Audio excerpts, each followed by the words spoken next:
আমি আপনাদের দেখাবো হিট পেইন্ট কালার করার পরে ওভেনে দিয়ে হিট করা হবে সেই কালারটা আমি আপনাদের আজকে দেখাবো।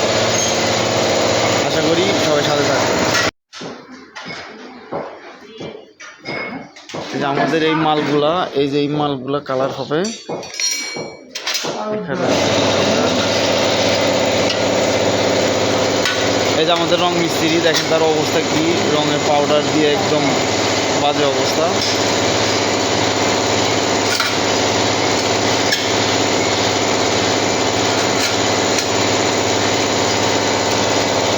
এই ফ্যাক্টরির এই মালগুলা, এগুলো ডিফিউজার নাম, এই মালগুলাতে কালার করে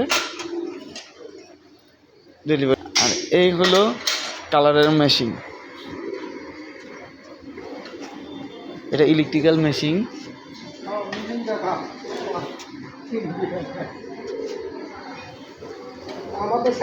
এই যে ড্রাম, এই ড্রামের ভিতরে আছে পাউডার কালার। আপনি কি কালার করতে চান সেই কালার এই ড্রামের ভিতরে থাকে।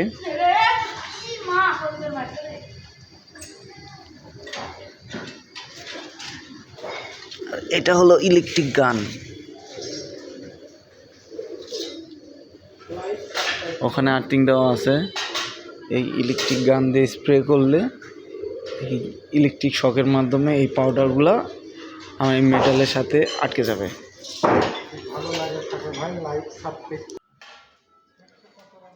এই যে গানের মাধ্যমে পাউডারগুলো মালে ভরানো হচ্ছে।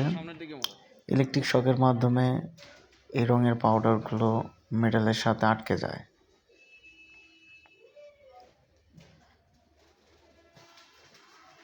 এটা কাছাকাছি নিয়ে স্প্রে করলেই মেটালের সাথে আটকে যাবে, পরে মালগুলো ধরে ওভেনে ঢুকিয়ে দিলেই হবে।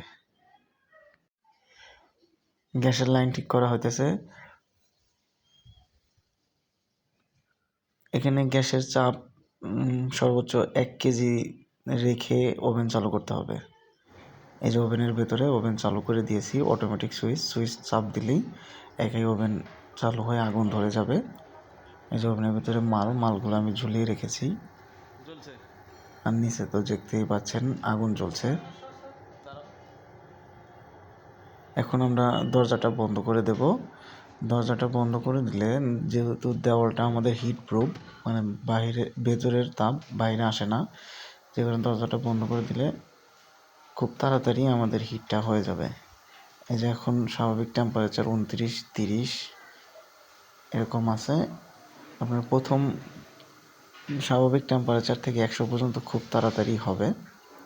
আমি আপনাদের 100 দেখাবো। এই যে 100, 101, এই দেখুন শেষ পর্যায়ে 179 আছে। 180 হলে একটা সাইলেন্ট বাজবে এবং এই সাইলেন্টের মাধ্যমে আমরা বুঝতে পারবো যে মাল ওভার কালার কমপ্লিট। দরজা খোলা হচ্ছে।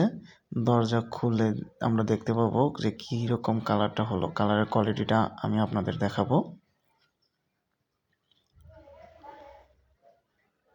দেখেন ভিতরে অনেক তাপ, ধোঁয়া উঠছে।